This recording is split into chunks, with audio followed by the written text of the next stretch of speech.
Welcome to Akhara Study.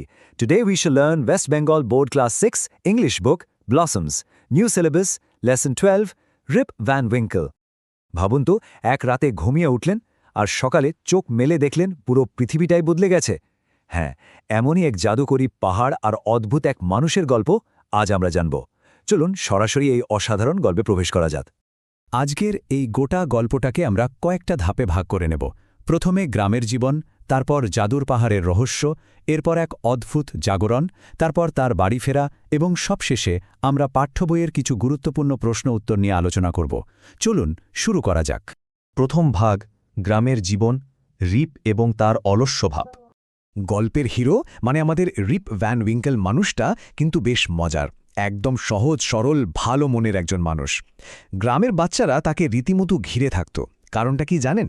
সে তাদের ঘুড়ি ওড়াতে সাহায্য করত, মার্বেল খেলা শেখাত আর দারুণ দারুণ সব গল্প বলত। কিন্তু একটা বিশাল সমস্যা ছিল, মানুষটা ছিল অসম্ভব অলস। মানে সবার কাজ করে দিলেও নিজের খামারের কাজে তার চরম অনীহা। ক্ষেত নষ্ট হচ্ছে, বেড়া ভেঙে পড়ছে, সেদিকে তার কোনো ভ্রুক্ষেপই নেই। আর এই কারণেই তার স্ত্রী সারাদিন তাকে বকাঝকা করতেন। তার এই অগোছালো জীবনের একটাই মাত্র বিশ্বস্ত সঙ্গী ছিল, সে হল তার পোষা কুকুর উলফ। তো স্ত্রীর এই নিত্যদিনের বকুনি শুনে বেচারা রিপের আর ভালো লাগত না। একদিন সে তার কুকুরটাকে নিয়ে সোজা জঙ্গলের দিকে হাঁটা দিল। হাঁটতে হাঁটতে দুপুর গড়িয়ে বিকেল হলো। সে পৌঁছে গেল ক্যাটস্কিল পর্বতের একদম উঁচুতে। যখন ধীরে ধীরে সন্ধ্যা নামছে, চারপাশটা কেমন যেন নিস্তব্ধ হয়ে আসছে, সে নিচে এক গভীর অন্ধকার উপত্যকার দিকে তাকালো। দিন তো শেষ, এবার বাড়ি ফেরা দরকার, তাই না?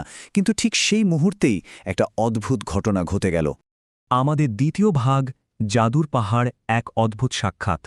চারদিক তখন বেশ অন্ধকার হয়ে এসেছে, নিস্তব্ধ পাহাড়। রিপ যখন নিচে নামার কথা ভাবছে, ঠিক তখনই নিচ থেকে একটা গম্ভীর অদ্ভুত গলা ভেসে এলো। রিপ ভ্যান উইঙ্কেল, রিপ ভ্যান উইঙ্কেল। একবার ভাবুন অবস্থাটা, এরকম নির্জন পাহাড়ে হঠাৎ নিজের নাম শুনলে যে কেউ ভয় পেয়ে যাবে, তাই না? রিপও রীতিমতো চমকে উঠল, ঘাড় ঘুরিয়ে এসে দেখার চেষ্টা করল ওই অন্ধকারে কে তাকে ডাকছে।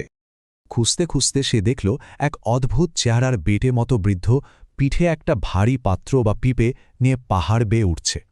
বৃদ্ধ ইশারায় রিপকে সেটা বইতে সাহায্য করতে বলল। রিপ তো এমনিতেই খুব সাহায্যকারী, সে চট করে এগিয়ে গেল। দুজনে মিলে পৌঁছল একটা গোলাকার ফাঁকা জায়গায়। আর সেখানে গিয়ে রিপ যা দেখল তা একেবারে অবিশ্বাস্য। একদল লোক সেখানে খেলছিল, কিন্তু তাদের চেহারাগুলো সাধারণ মানুষের মতো একেবারেই নয়। বড় বড় মাথা, ছোট ছোট চোখ আর নানা রঙের অদ্ভুত সব দাড়ি। আর সবচেয়ে ভয়ের ব্যাপার কি জানেন? তারা খেলছিল ঠিকই, কিন্তু সেখানে কোনো শব্দ ছিল না, একদম পিনপতন নীরবতা।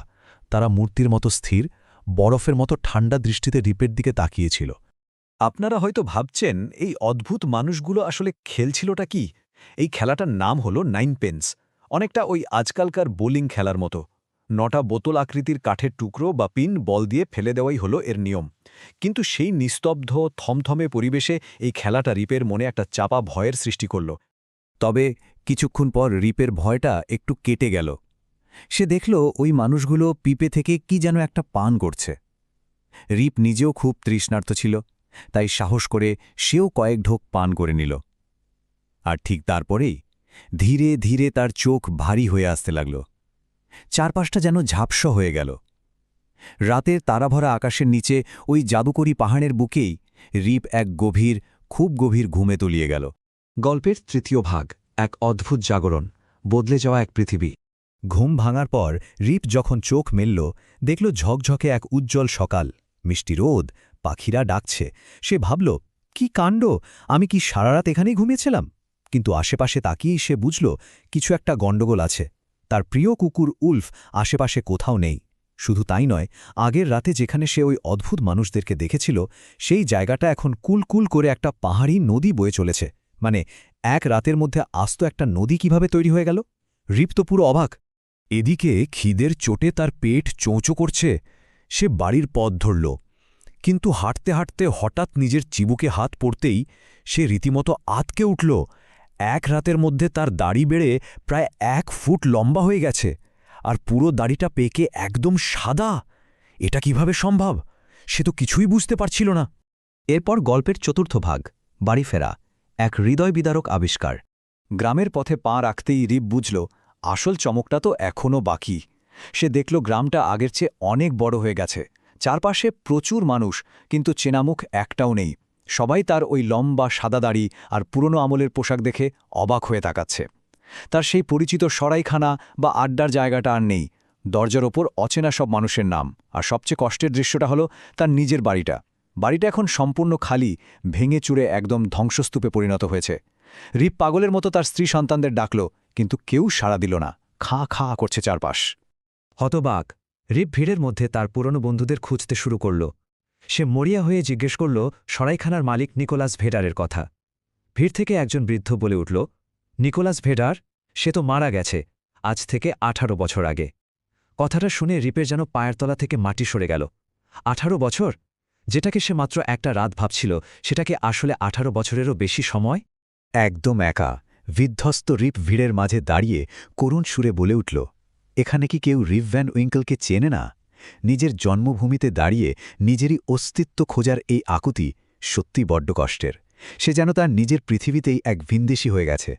ঠিক সেই মুহূর্তেই ভিড় ঠেলে এক যুবতী মেয়ে এগিয়ে এলো, তার কোলে একটা ছোট্ট বাচ্চা। মেয়েটির কথা শুনে রিপ বুঝতে পারল, আরে এ তো তারই নিজের মেয়ে জুডিথ। জুডিথ জানালো যে তার বাবা 20 বছর আগে কুকুর নিয়ে বাড়ি থেকে বেরিয়েছিল আর ফেরেনি।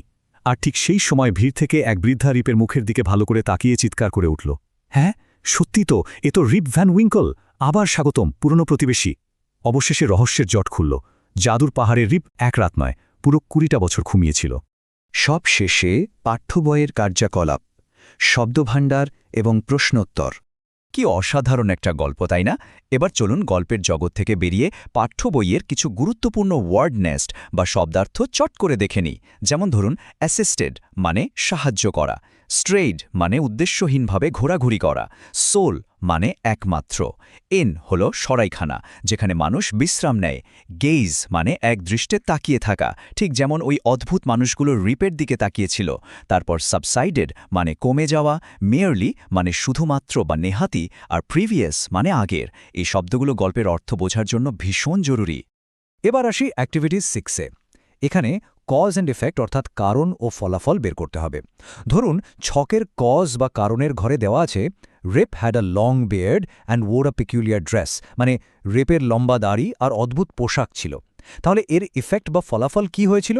খুব সোজা, এর ফলে গ্রামের সব মানুষ তাকে দেখে অবাক হয়ে গেছিল, অর্থাৎ অল স্টুড অ্যামেজড। গল্পের ঘটনাগুলোর ক্রম মনে রাখলেই এই ছকটা পূরণ করা একদম জলের মতো সোজা। আচ্ছা, একটা দারুণ মজার প্রশ্ন দিয়ে আজকের আলোচনাটা শেষ করি। আপনারা কি রামায়ণের কুম্ভকর্ণের নাম শুনেছেন? সে তো একটানা 6 মাস ঘুমাত, তবে আমাদের রিপ কিন্তু 20 বছর ঘুমিয়ে তাকেও গোল দিয়ে দিয়েছে। এখন ভাবুন তো, যদি কুম্ভকর্ণ বা রিপের মতো কাউকে ঘুম থেকে জাগানোর দায়িত্ব আপনাকে দেওয়া হয়, তাহলে আপনি কি করবেন? কানের কাছে ঢাক বাজাবেন নাকি ঠান্ডা জল ঢেলে দেবেন? এটা নিয়ে বন্ধুদের সাথে কিন্তু অবশ্যই আলোচনা করবেন। একবার ভেবে দেখুন তো, ঘুম থেকে ওঠার পর যদি দেখেন জীবনের 20টা বছর গায়েব হয়ে গেছে, চারপাশের সবাই অচেনা, গা ছমছম করে ওঠে, তাই না? আজকের এই অসাধারণ গল্পটা কেমন লাগলো অবশ্যই আমাদের জানাবেন।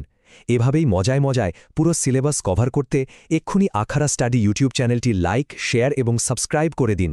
খুব ভালো থাকবেন, মন দিয়ে পড়াশোনা করবেন। দেখা হচ্ছে পরের পর্বে।